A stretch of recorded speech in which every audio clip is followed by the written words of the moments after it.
குழந்தைகள் நலன் இளைஞர்கள் நலன் பார்ச்சை பண்ணிட்டு இருக்கீங்க. அண்மை காலங்களில் அதிகரித்து வரக்கூடிய இந்த குழந்தைகள் மீதான இந்த பாலியல் குற்றச்சாட்டுகள் அது குறித்து உங்களுடைய கருத்துக்கள்? அதான் நம்ம வேற விதத்துல பிஸியா இருக்காங்க இல்லையா, எல்லார் கையிலயும் மொபைல், எல்லாரும் அதுல பிஸியா இருக்காங்க. ஒரு பாக்குற ஒரு சக்தியோ பாதுகாப்பு கொடுக்கறதுக்கோ ஆக்கப்பூர்வமான காரியங்கள்ல நம்ம கம்மியா இருக்கோம்னு நினைக்கிறேன். இந்த ஆக்கப்பூர்வமான காரியங்கள் என்ன செய்யணும், சமுதாயத்துக்கும் மக்களுக்கும் வாழ்வாதாரம், அன்றாட வாழ்வாதாரத்துக்கு என்ன இருக்கு, ஒருத்தர் சாப்பாட்டுலேருந்து செக்யூரிட்டிலேருந்து உழைக்கிறதுலேருந்து கஷ்டப்பட்டுட்டு இருக்காங்க. அவங்களுக்கு இதுல என்ன பேசுறாங்க, அதுல அவங்க எல்லாம் இதை பத்தி கவலைப்பட போறது இல்லை. இந்த விஷமத்தனத்தை உண்டாக்குறதே இந்த மாதிரி எதுலயும் ஈடுபாடு இல்லாதவங்க தான் இல்லையா. ஸோ அவங்க இப்ப இதை பாதுகாப்புன்றது ரொம்ப முக்கியமான விஷயம். எல்லா இடத்துலயும் வேணும், தெருவுக்கு தெரு வேணும்.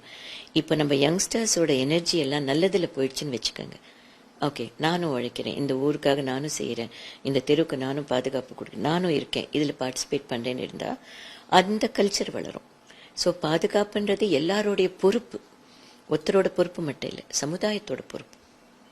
இன்னைக்கு ஒரு நாள் மட்டும் 5 இடங்கள்ல 5 குழந்தைகள் மீது பாலியல் ரொம்ப ரொம்ப ரொம்ப ரொம்ப மனசு துடிச்சு போயிடுறேன்னா, நான் அந்த நாளெல்லாம் என் மனசு அங்கதான் இருக்கும். ஏன்னா நான் என் மனசு அந்த குழந்தையோட இருக்கும். எவ்வளோ துடிச்சிருக்கும் அந்த நிமிஷம். அந்த ஐயோ இந்த சமுதாயத்துல என்னை காப்பாத்த யாரும் இல்லையா அப்படின்ற ஒரு உணர்வு அந்த குழந்தைக்கு இருக்கும்போது, அம்மானு கூப்பிடுமா, அப்பான்னு கூப்பிடுமா, இல்லை என்னன்னு கூப்பிடும், யார்கிட்ட போகும் அந்த குழந்தை? முதல்ல அது ஏன் அப்படி போய் அந்த இதுல தவறுல மாட்டி சீரழிஞ்சு போச்சு, எதனால போச்சு அப்படின்னு நீங்க ஆராய்ந்து பார்த்தீங்கன்னா, பெரியவங்களோட கண்காணிப்பு இல்லாமையோ, இல்ல நம்மளோட நெக்லிஜென்ஸ், இன்டிஃபரன்ஸ், நம்ம எதை பத்தியும் கவலைப்படாம ஏதோ ஒன்று நடக்குதுன்னு போயிட்டு இருக்கிறதுனாலயோ, இல்ல பாதுகாப்பு முறைகளை ரொம்ப ஆழமா போய் செய்யாததுனாலயோ, அதனாலதான் இந்த குழந்தைங்க பாதிக்கப்படுறாங்க. ஒரு குழந்தை பாதிச்சா கூட அது நம்ம சமுதாயத்துக்கு நல்லதில்லை. ஏன்னா அது ஒரு முன்னுதாரணமா ஆகுது. இப்படி நடக்குது, திருப்பி ஒண்ணு நடக்குது, அது நடக்கக்கூடாது. அப்போ நம்ம எவ்வளோ சேர்ந்து வேலை பண்ண வேண்டியிருக்கு, நம்ம குழந்தைங்களை நம்ம எவ்வளவு நம்பி இருக்காங்கன்றது நம்ம உணர வேண்டியிருக்கு. மக்கள் மேடை இந்த விஷயங்களுக்கு என்ன மாதிரி இனிஷியேட்டிவ் நாங்க ஆல்ரெடி ரொம்ப நாளா சொல்லிட்டு இருக்கோம்.